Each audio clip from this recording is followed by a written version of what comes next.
Hello, darlings. Welcome back to Meghan and Harry Tales. I'm your host, Adrian, and today we're diving into something absolutely bizarre, even by royal gossip standards. Picture this. Meghan Markle posts a sweet, personal photo collage on her and Prince Harry's 7th wedding anniversary. It's heartwarming, intimate, and includes a never-before-seen moment of Archie kissing little Lilibet on the forehead in front of a glowing Christmas tree. It's a glimpse of family, of love, and of how far they've come. But instead of celebrating that, the usual suspects are in full meltdown mode. And guess who's leading the hysteria? Not random trolls on social media, but so-called royal sources from within the palace. Yep, the creepy royal WhatsApp chat is back in action, obsessing over Meghan's Instagram like it's Buckingham's national security dashboard. Let's break this nonsense down. 2 days ago, on May 19th, 2025, the Duke and Duchess of Sussex celebrated. It was their 7th wedding anniversary. Meghan shared a beautiful photo collage. It was a personal glimpse into their family life. The images showed moments of joy, love, and togetherness. It featured their children, Archie and Lily. Meghan's intention was clear. She wanted to share their happiness with the world. Many people connect with these moments. They see a young family building a life. The collage was a small window into their private world. It was offered with warmth and openness. This is how Meghan often chooses to communicate. She values direct connection with people. However, the reaction from some quarters was predictable. It was not one of universal warmth. Instead, the familiar sound of criticism emerged. So-called royal sources quickly began to speak. They offered their opinions to the media. These opinions were often negative. This response was unfortunately not surprising. It has become a pattern.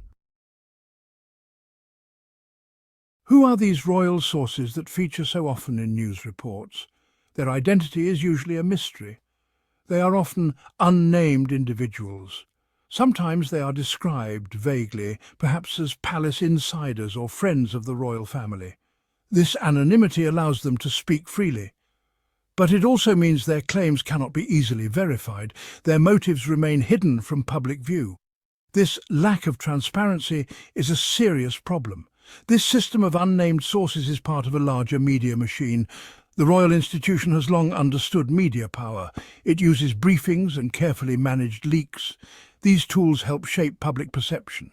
They control the stories that are told about the monarchy. The goal is to present a specific image. This image is often one of tradition, duty, and stability. It is a carefully crafted narrative. The royal media machine aims to maintain control. It wants to dictate how the family is seen. When individuals step outside this control, they can become targets. Prince Harry and Meghan chose a different path. They stepped back from official royal roles. They sought independence and their own voice. This decision challenged the established order. The criticism Meghan faced for her anniversary collage is truly absurd. Some sources might suggest it was too personal for former working royals. Others might hint it was a bid for attention. The reasons given for disapproval often change. They shift like sand. If she shares nothing, she's accused of secrecy. If she shares something, she is accused of seeking publicity. There seems to be no way for her to win. This is a classic no-win situation. This harsh scrutiny highlights a glaring double standard. Other members of the royal family often share family photographs. They post pictures of their children. They commemorate anniversaries and birthdays publicly. These actions are usually met with praise. They are seen as modern and relatable. No one questions their motives. No one dissects their every choice in the same way. This difference in treatment is undeniable. It is deeply unfair. This is not the first time Meghan has faced such criticism. Remember the attacks over Archie's christening photos? Or the negativity surrounding her guest editing of Vogue? Every action is put under a microscope. It is then judged against an impossible standard. Section 4: Security, Sanctuaries and the Price of Peace. Prince Harry's concerns about security in the UK are legitimate. He has spoken openly about this. He is a son, a husband and a father. His primary duty is to protect his family. The decision to step back as a senior royal changed his security status. This has been a point of ongoing legal discussion. He seeks appropriate protection when they visit his home country. This is not an unreasonable request for any family, especially one with their public profile. Their life in the United States offers a different environment. In California, they have found a measure of peace. They can control their surroundings more effectively. They can protect their children from intense media intrusion. This sanctuary is vital for their well-being. It allows them to live and work on their own terms. This contrasts sharply with the relentless scrutiny they faced in the UK. It is a peace they have fought hard to achieve. Some royal sources and media commentators downplay Harry's security needs. Why would they do this? Perhaps it serves a particular narrative. Section 5. Beyond the headlines, the uncomfortable truth of bias. The relentless criticism aimed at Meghan Markle goes beyond simple scrutiny. It often feels personal, it feels targeted. When we look closely, uncomfortable truths emerge. The negativity is frequently tinged with something deeper. It is not just about what she does, it is about who she is. This is a difficult but necessary conversation to have. We must acknowledge the biases at play. Racism is a significant factor. Meghan is a biracial woman who married into the British monarchy. This was a historic moment, but it also brought out ugly undercurrents. She has faced commentary and coverage that other royals have not. Some of it has been subtly coded, while other times it has been overtly racist. This has undoubtedly shaped her experience. It has contributed to the hostility she endures. Misogyny also plays a powerful role. The criticism Meghan faces often has a specific gendered tone. She is an outspoken, independent woman. She had her own voice and her own career before royalty. Section 6. Authenticity as an act of rebellion. Despite the immense pressure, Meghan and Harry choose to live authentically. This is perhaps their most powerful statement. They have chosen a path that aligns with their values. They are not trying to fit into a mold that does not suit them. They are determined to be true to themselves. This commitment to authenticity is inspiring.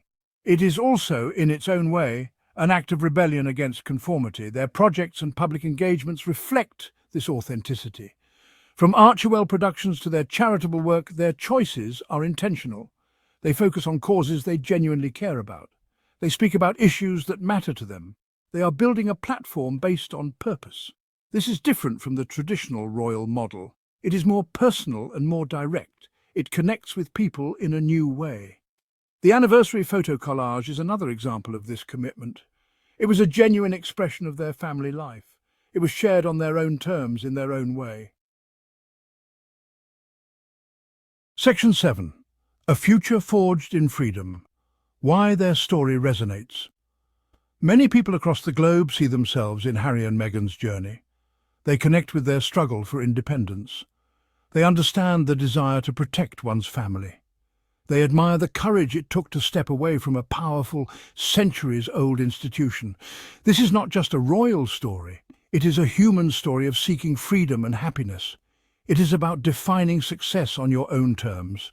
Their courage to forge a new path is deeply inspiring. It was not an easy decision. It came with significant personal cost. They faced intense criticism and pressure, yet they remained steadfast in their commitment to each other.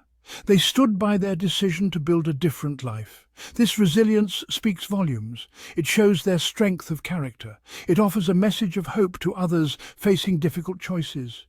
The joy seen in their family moments, like the recent anniversary collage, feels real. It feels unscripted.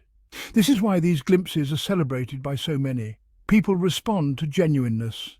They appreciate seeing a family navigate life's ups and downs with love. That's it for today's episode. I'm Adrian, and you've been listening to Meghan and Harry Tales. If you enjoyed this deep dive, be sure to like, subscribe and share, because the truth deserves a louder voice than palace propaganda. Catch you next time.